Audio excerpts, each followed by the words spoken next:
Hello, everyone. Welcome very much to the EdgeWave webcast today on the 3 essentials of total email security. We're really glad you could join us and look forward to a compelling discussion today. But before we get started, I want to cover a couple details first. This is a broadcast-only session, so we do all the talking and you hopefully do the listening. If there's any issues with audio or visual, please send us a note in the GoToWebinar chat field.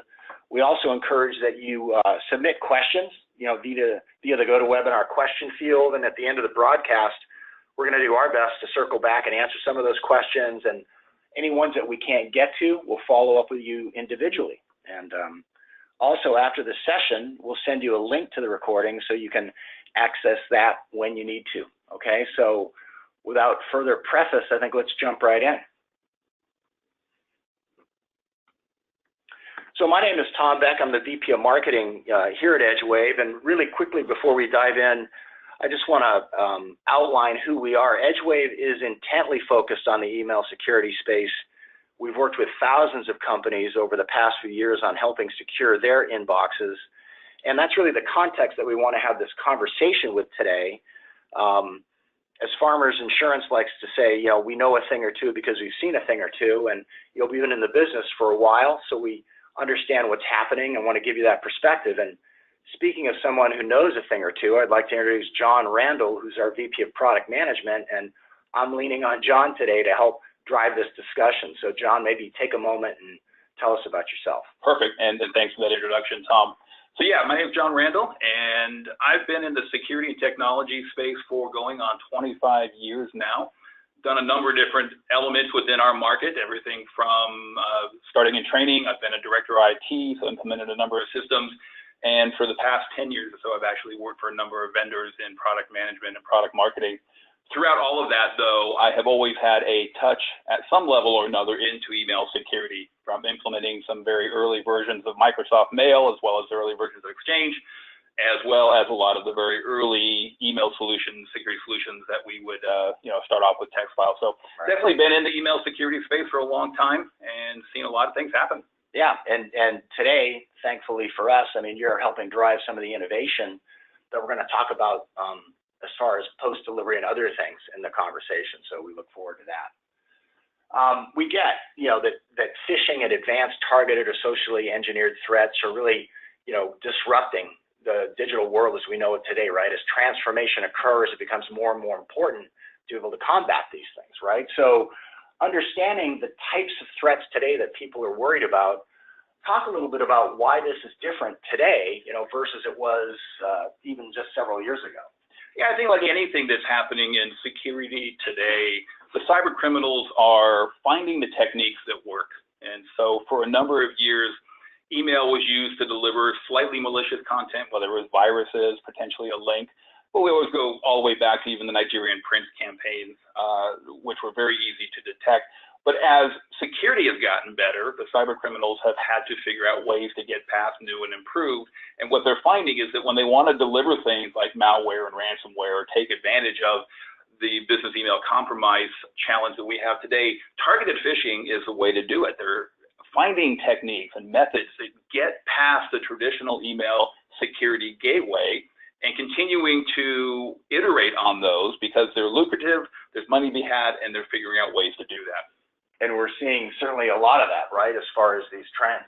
Yeah, it should come as no surprise to anybody that this is a problem that we've had for a number of years now, but it's still with us, and it's probably getting worse depending on how you choose to evaluate the various statistics that are out there. But phishing is most assuredly a problem, and I think what we're seeing here is that this is a problem because our traditional approach, the email security gateway, is very, very good at what it was built for, but that these cyber criminals have now moved ahead in the game, and so we need some new help to combat this challenge. Yeah, so as we look at some of these percentages of successful attacks or breaches, or even how they're doing it with new sites created every month, we see the amount of investment that these folks are putting into getting past these defenses, right? So we're having to correspond our own investments and how do we solve these targeted socially engineered threats. Yeah, you have to remember that cybercrime is a business. It's no longer a set of people sitting in a room doing something just because they want to. It is actually big business now. The dark web and the criminal underground is all about making money off of this to the point where they're actually selling pieces to other cyber criminals. So it is definitely about making money off of these techniques and finding ways to make these even more effective. Yeah. So speaking of that, I mean, we just try to put together just some examples right here. The 9 out of 10 successful data breaches start with a phishing attack stat is still one of the most compelling things that, I've heard. We just see now over 135 million phishing attacks per day. Informed us by, ZDNet, and our analysts see this kind of traffic all the time. Unity Point Health had a big scam on PII. The FBI says billions, are being lost, every year at this point. Facebook and Google lost 100 million to a hacker due to a phishing scam. And just last week, we saw the story about the banks, right? The ATM attacks and compromised that way. So we're seeing the monetary damages this can do. And it's like we said here, it's mind blowing. Yeah, I think what this is reinforcing as well is that the phishing works because they are finding ways to make it work so they can get to the money. But as with anything, the economies of scale, we emphasize these big numbers in the media, but this is not to imply at all that smaller organizations are not a target. All of these techniques can be commoditized and delivered via the criminal underground in such a way that you can do opportunistic targeted attacks, which sounds very counterintuitive, but it's kind of what's happening now as we're seeing more and more small organizations. And for me, what's troubling is when you talk to IT people and security people in the mid-size and smaller organizations, and they say, we don't have a problem with phishing. And my immediate question is, one, how do you know? And two, how can you possibly say you don't have a problem with phishing when you can be the target? You won't be part of the 100 million that a Facebook or Google bought, right. But if you're a target for 50,000, you're still worthwhile. Right. That's a great point. So talk a little bit about this concept of pre-delivery, and you've already touched on it a bit, but maybe flesh that out. Yeah, so in the last 20 years, we've been using our traditional email security gateways, whether they were the original versions that we put on premise. If I go back to my early days, it was a text file that you would add the 7 words you couldn't say on TV from our good late friend George Carlin, and then you would iterate on that. So when the letter O becomes a 0, because the bad guys have one-upped you, you one-up your version. So we've been doing that for 20 years now, and those technologies have definitely gotten a lot better over time, and they continue to evolve and iterate to the point where initially they were very much put in place for spam, and they've gotten good at that. I think by many accounts that the spam problem, depending on how you define that, it hasn't been solved. Bill Gates' comment from 2004 about solving it in 2 years didn't come true, but many of us don't think of spam as a problem today. We kind of deal with it. But that these mid to high volume campaigns is what your email security gateways have been very good at, and they're doing better at dropping that mid number, but that criminals are using very targeted campaigns. So what the spam gateway, the anti-email security gateways were built for was spam, was mid to high volume campaigns, was designed for defining and applying policies of the gateway. Is the message delivered or addressed to an unknown sender or recipient? Does it have a particular type of attachment that we don't want to allow? All those are what email gateways and pre-delivery are very good for. But again, the criminals are finding ways to get past that, whether it's lower volume or better techniques. So the traditional email security gateways are still important, still very necessary. They provide that pre-delivery before things get to the inbox, but there will always be a limitation to how far they can go. Yeah, and when I talk to our customers today, I really hear two camps. One is customers who believe that this pre-delivery email security gateway or whatnot is enough, right? They don't need more. Or the other side of the equation is that folks realize they need more, and they start to really invest and roll out these security awareness training campaigns, right? I mean, that's emerged over the last several years as one of the answers, right, to how to stop socially engineered attacks. Let's educate our users and help them be part of the defense, right? So there are good things and bad things about that. I mean, talk a little bit about that and let's. Yeah, I think security awareness, we've had versions of security training within organizations for a number of years, whether it goes back to the early days of simply acceptable use type training for web browsing before you had really strong web filtering solutions. So we've had versions of this, and even beyond security awareness, if you think in many organizations, the types of trainings that are mandated here in California, for example, if you're a manager, every 2 years you need to go through sexual harassment training. So the training of employees and end users is nothing new, but the fact that this is being applied as this relates specifically to email security and phishing is definitely an indicator that phishing is happening, which we have as well, and the fact that we need to bring users into the equation. So there's definitely value here. Let's be very clear that there is value of all types of training. And I can go back to my training days over 20 years ago where I would deliver training, week-long trainings, and you would definitely see the wheels turning. You'd see people taking this information in and making something out of it. But what you find is that in most types of training, you're able to find that or the groups of people you're training fall into 3 camps. Those who are absolutely getting it, those are kind of getting parts of it, and those that just don't get it at all. And I think we're finding the same thing here is that if you're showing statistics that our phishing attacks are dropping by, or phishing incidents are dropping by 15 to 20% because of training, that doesn't surprise me because that reinforces what I saw over 20 years ago. About a third of your people are getting it. You're training them how to look for suspicious activity. You're asking them to be aware. You're doing things like phishing simulation to show them what happens and then going back to reinforce that. So there's your value of it. It will definitely help to a certain extent to a certain portion of your community. Right. But the challenge is you're still asking users to somehow, some way make that determination, is a message good or bad? And that's always going to be challenging because that's not their primary role. So the primary role of somebody sitting in finance is to make sure that orders are processed, that the money is coming and going the way it's supposed to, but asking them to determine if a message is good or bad, even with the best training, will always have an intermittent amount of success. Let alone you have the cost and time necessary to make this happen. You have to do this. You have to do it at a certain cadence. Your users end up saying, great, I have to go through this again. And the reality is this is not fixing the phishing problem. It's simply transferring some of the responsibility of understanding and determining good or bad onto a subset of people who may or may not be the right ones to do that, let alone every new employee that walks in the door. You're starting from zero again. They may have had us somewhere else, but you have no sense of that, so you're starting from ground zero all over again. So it's not without its challenges. And we've been hearing that again from our customers too, right, that have implemented these security awareness training programs, not necessarily getting the return on investment they anticipated. They're still looking for solutions to help activate and stop the problem versus creating end user awareness about the problem. Yeah, no, absolutely. We hear that all the time from our customers that have existing SAE solutions. And I think what I find most interesting is in the last couple of months, some of the SAE vendors have actually released reports that are disproving the value of SAE. So these are the organizations that have said you should do it, and now they're saying, well, again, it does help, but how helpful is it really? Right. And not accusing users for their lack of veracity, but we also see information and reports and studies around how participants in certain surveys admit they're aware of risks of clicking, but they click anyway because this is a click-happy society to some degree, right? It's an immediate gratification. Let's set this aside and move on.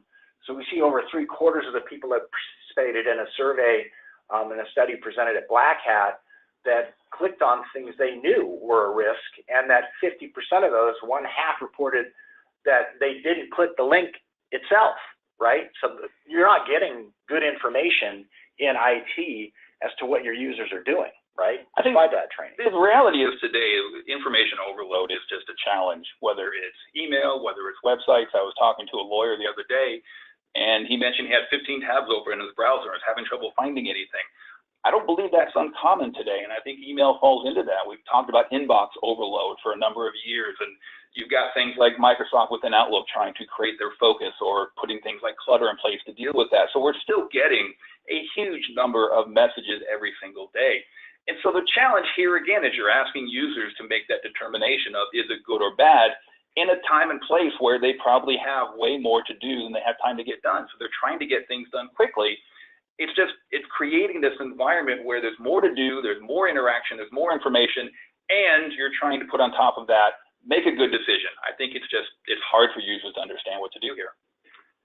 I mean, just ancillarily as well, we're conducting some surveys talking to users about how they react to the training and whatnot. We're hearing things like these classes can take, cause fatigue, and the constant testing can create lack of trust, and users are likely to forget content, quickly afterwards as well. So it really comes down to, so what can we really do to help stop the prevalence of phishing, right, and the severity of these attacks going forward? And we now want to dig into our point of view around that. I think when we look at how to stop this, one of the things that we've used in security for a number of years is the defense in depth approach. Don't rely on a single layer. So as we've added firewalls, that was a great step. And then you could add, layers beyond that, your IDS, IPS for things that are happening and how you correlate that, all the way down to the endpoint where it had AV, and then you added file integrity monitoring and other technologies at the endpoint. We've had this defense in depth approach for many, many years now. In many organizations, that defense in depth has been at different layers of the infrastructure. So you had a web depth, you had an email layer, you had a file layer, you had an endpoint layer. And what we're finding now, especially with the preponderance of phishing and the number that are getting through, is that having a single layer at any one of those layers is not sufficient. So the pre-delivery that we've had, our email security gateways, again, have been very good for what they were designed to do and have gotten better over the years, but we have evidence that they're not blocking these phishing attacks, and it's questionable how much better they can get. So if messages are going to get past your gateway, what do you do then? Well, you need another layer in the email security space to look at what happens once a message gets past the gateway. And that's what post-delivery is all about, is messages that have gotten past your gateway for whatever reason, have reached a user's inbox, but are suspicious, potentially malicious. What do you do at that point? And so your post-delivery layer and your defense in depth is going to be very much better at these targeted attacks. Even here at EdgeWave a couple of weeks ago, Tom, myself, and our VP of Sales all received an email that purported to be from our CEO. We were the only three in our organization that got it. There was nothing in the message as it relates to a link or attachment. The sending email address was definitely suspicious, and we all knew right away it wasn't from him, but it was very much a phishing attack. They're trying to get into our organization, and that's very targeted. 3 people in our entire organization got that. You don't get much more targeted than a situation like that. So post-delivery is an approach that helps deal with those, the things that are missed by your pre-delivery solution. It does still integrate with the user community. So we still want the users to be activated, but we're asking them a much different question here, which we'll get to in a little bit. And the nice thing here is these real-time checks are based on the moment that we are looking at the message and not what happened when we received it a day, 2 days ago. The immediate time that post-delivery takes a look is based on information we see at that time. So lots of value to post-delivery, but it's adding that defense in depth idea to email. It's no longer email security as a single solution, a single gateway. It is now multiple pieces to help drive this to closure, if you could. And on top of that, we need a way to kind of fix and remediate these things as well, correct? Yeah, I mean, again, we've seen plenty of situations and examples where messages have gotten through, and that's never going to stop. Let's just recognize that your email security gateway will never be 100% effective. If you're talking about a campaign of 3 emails, to use that version that we talked about here at EdgeWave, you're asking an awful lot of an email gateway to be able to detect 3 messages. The email had maybe 15 to 20 words in it total, and again, no URLs, no attachments. There was nothing suspicious about it. My take on that, and we're actually seeing that through our threat detection center, is that these new types of campaigns are waiting to see who responds. That's why there's nothing in them, because they get past your gateway. They're waiting to see who responds, and I think that 2nd or 3rd or 4th email back and forth is where you might start getting into business email compromise or some other technique. So you need a way to clean these up. So in that case there, I submitted the message to our threat detection center, and they came back and said it's malicious. Well, great, now what do we do? That's the incident response part of this, is if you identify via post-delivery that you have a malicious message in an inbox, great, you should be able to take that out and clean it up, but you should also be able to scan against the entire mail store. Who else has that message? Was that message forwarded to other members internally here? You should be able to scour the entire mail store and delete it as well. So find one, but delete many. And then finally, incident response is all about providing intelligence back to the internal security operations team or operations center. So if you deem that a message is malicious because it had a link to this particular URL, which is downloading the latest botnet, you need to be able to give that back to the internal security teams. They can potentially add that into their other layers, whether it's the firewall, their web security solution, other places where they can take that intelligence and integrate that in. Even something as simple as creating a sticks or taxi feed, and you roll that back into whatever SIM they're using. But somehow that intelligence that we use to determine malicious, that we use to go out and remove the messages from the mailbox, deliver that back to the internal security team so they can take advantage of it. So as we talk to customers that are either using their email security gateway or they're using Office 365 and kind of the embedded security features there, they don't have this, right? They don't have the concepts of post-delivery, detection and incident response, or do they? Like, what's the? They do not. Yeah, they do not right now, because the email gateway, again, whether it's a separate gateway or the embedded within Office 365, is absolutely pre-delivery. It's right. What happens before the message is delivered to an inbox. Once the classification of a message in a pre-delivery system is made, and let's say that classification is to deliver it, out of sight, out of mind. So how's it working now then for customers, let's say, just with that? I mean, what's happening then as inbox threats appear? Are things going to IT to fix? I mean, how do they do that now as far as incident response? Yeah, it's a combination of a number of different things, but the most prevalent right now is sending things off to internal IT to review. Yeah. So asking your internal IT team, who is probably already overburdened, to take a look at these messages and, one, determine is there malicious intent behind the message.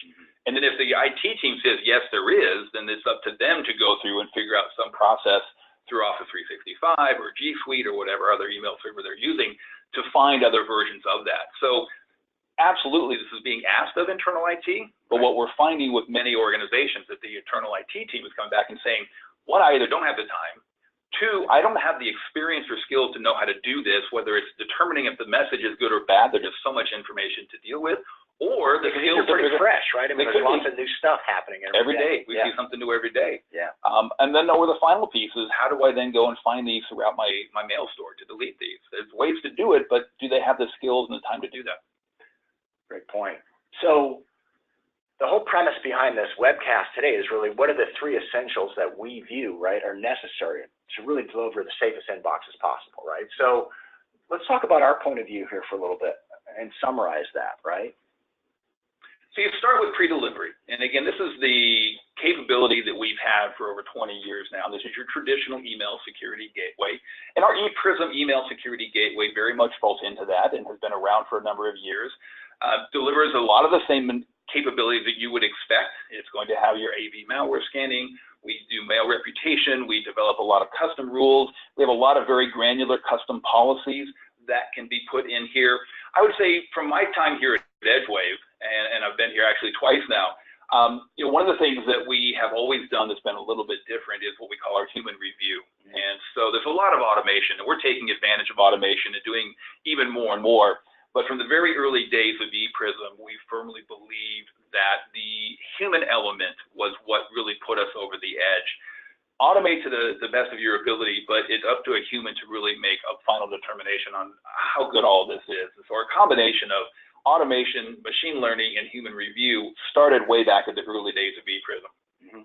And this is still an essential, even though we've already talked about the fact it focuses on high volume.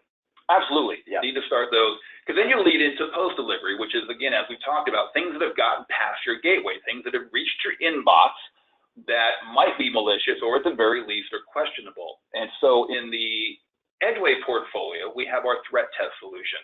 And threat test directly integrates with Office 365, recent versions of Exchange as well, to have that post-delivery visibility and actionability, in that we can review the messages, we can do our digital fingerprinting of them to determine all the different pieces, understand what the threat is of each individual piece, and then combine that with our machine learning and our human review in our threat detection center to determine, is a message truly malicious or simply suspicious, or in many cases we get messages submitted that are just spam or junk that got past their existing email gateway.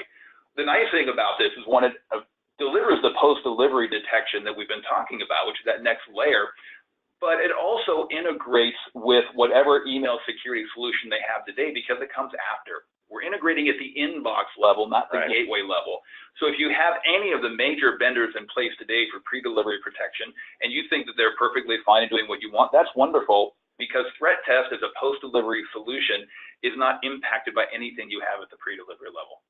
And how does threat test work? Maybe walk through that a couple of stages, the sequence of events, right, with a threat test. Yeah, so what happens is we integrate directly with, again, Office 365, more recent versions of Exchange, and we'll have Google support coming here fairly soon. And what happens is we add the capability to submit a message. So as we talked about back in the security awareness education portion, what SAE is asking users to do is understand, is a message good or bad? What threat test is asking users to do is not make that decision, simply decide if the message looks suspicious or you're unknown, submit it via the Outlook plugin, which submits it to our threat detection center, which then runs through all the different pieces that we have listed here, and then returns that feedback to the user saying this message is good, bad, or something in between. The administrator at the customer end can then determine what the action is. So if we receive a message that's been submitted via the Outlook plugin by the user and we deem it as malicious, the administrator at the customer site then can determine, what do you want to do? Delete it? Do you want to move it to a separate folder? Lots of options that are available there, but that's all at the control of the administrator. So the submission process starts by the user simply saying, I don't know, so I'm going to send it to EdgeWave and have them take a look and tell me. So we don't have to rely on the user to have some sense or training necessarily, but just to have a, I don't know, or I have any question at all, I just submit it. Absolutely. User just needs to say, it's unknown, let me send it to EdgeWave and have them tell me. And the distinction between that, let's say other integrated, alerts or flags, is that with other things like that, it goes to the IT department and they have to spend time and cycles, right, to remediate, investigate, whatever they need to do, versus when you do it with threat test, it goes to our own lab, our detection center, and IT doesn't have to worry about it. Absolutely. And this gets back to, you can include IT, you can involve them, you can ask them to do it, but you're asking them to do that at a time when they are probably overburdened, may or may not have the time or experience to do that. We're taking that all off of the IT team, but we're letting them know what happened as well. Right. And I think incident response is kind of where we've gone with the conversation already, right? Yeah, incident response is absolutely that next step of, okay, we've figured out that we've classified a message as malicious, and the administrator of the customer level has asked us to then remediate it. Well, what remediate means is we're going to go ahead and delete that message, assuming that's the action they chosen to do, but we'll also then search through the rest of the mail store and find other versions of that same message and delete them. So we had one person submit it, we made it deemed as malicious, but we've then gone through and removed all the other versions based on what the administrator at the customer level has asked us to do. And what do we do going forward as these threats evolve? How does the threat detection center work in terms of evolving solutions to combat them, right? Is that an ongoing process? We continue to build rules and insights and using things like more machine learning? Absolutely, and that's one of the values we have as being the only vendor that offers pre-delivery, post-delivery, and IR, is we're collecting information from all three of those elements. So as things are hitting our ePrism gateway, which is our pre-delivery solution, we're collecting intelligence from that, rolling that into our threat database, which then affects what happens at the post-delivery for organizations that are not using ePrism, for messages that are getting past their existing email security gateway. They can take advantage of the logic and the intelligence that we're gleaming from there. And same thing, the IOCs that we're generating back to the administrator through incident response, that's all being driven from our threat database. So we're constantly learning within our own system, and then we're constantly pulling in feeds from places like the Anti-Phishing Working Group and elsewhere, just to make sure we're getting the most recent information. So we have a lot of data that's coming in from our own sources, from outside sources. We're correlating that against our fingerprinting and then pushing that back out into each one of our various elements here to the best effect. And we really believe that in order to recognize social engineering one-to-one attacks, it takes human analysis at some stage, right? We can automatically, capture and catch and resolve lots of different attacks, but still some need human eyes to view them. Absolutely. Again, you have to go back to that example that we had here at EdgeWave. We had 3 instances. We can automate a lot of it, and we are doing that today, and we're doing even more of that. So by the time a message gets to our analyst, they have a large amount of information already that's pulled from our threat database that informs them very visually. This is what the overall view of this message, the score of this message looks like. But in many cases, you do need that set of human eyes, that experienced email security analyst to take a look at it and say, yes, the automation said this was 80% suspicious. they're 100% right, and we've done the final little bit of research to get ourselves to 100%. So does that take a lot of time to cycle through that? I mean, let's say you get a post-delivery issue, you submit it. How long does it take to go through that process of the submission and then get back to the user and IT to advise on the status of that? Because of the amount of automation that we have, it really is minutes. I think the worst I've seen has been 15 or 20 minutes, and that was a pretty in-depth one because of the URL linking and what's happening on that one. But in most cases, we are truly seeing customers are getting feedback within a couple of minutes. Great. So I think, what I wanted to do right now is just, try to summarize what we've just discussed, because John's covered a lot of different things here. But the keys to what we believe is total email security really start with this concept of pre and post delivery protection, right? So we can provide managed email incident response in addition to post delivery protection that sits on top of the existing pre-delivery email security gateway that you probably all have today, right? But these are new elements that advise and guide us going forward to help protect inboxes. Secondly, what is unique to our approach is that we route those post-delivery threats to our threat detection center, where we use automation and human analysis to help remediate those. And again, we talked about the importance of human eyes and human expertise as these threats evolve and advance and become better and better, right, at out-engineering our own security protocols. Third, viewing security awareness. We realize it's a compliance need. We realize it's a benefit. But in order to really activate, and get the return on investment of security awareness, we believe that activating these users and employees with something like a threat test can help improve your phishing catch rates and your inbox security dramatically. One of the best things we're hearing back from customers too is that their employees don't feel like a sense of doubt or mistrust or whatnot. If they have any doubt whatsoever, it takes the guesswork out of it, they can just submit it. And they're not necessarily weighing down IT resources every time they submit something they question. They know it's going to a threat detection center, and they're not being evaluated by how many they submit or their degree of understanding of phishing today, right? So it's really a nice trust-building exercise that lets them get back to being productive right away. And lastly, it just relieves IT staff from costly overhead, right? We've talked to a lot of folks in IT that as they implement security awareness training, that ups the rate of submissions for these possible investigative opportunities, and it tends to weigh them down, right? You can spend a lot of time investigating this stuff or even taking it offline and then analyzing it as well. So I think, John, what are you hearing or seeing from the IT folks as far as benefits or questions on that end? Yeah, I think the thing to keep in mind here is if you look at the security space as a whole, one of the things that has really come to the forefront the last couple of years is that there is a dramatic shortage of the number of qualified people.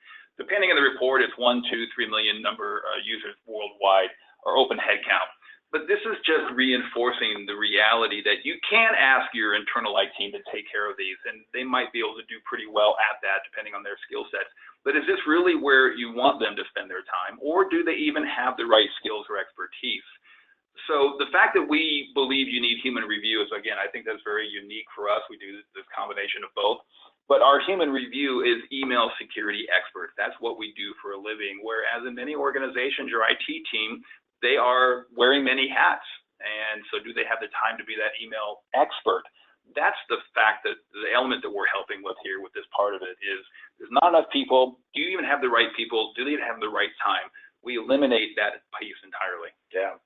And what's interesting, I'm seeing some questions come in about that right now, so we'll talk about that more here in a second. So really, I think that in 35 minutes or so sums up the presentation today, the webcast material.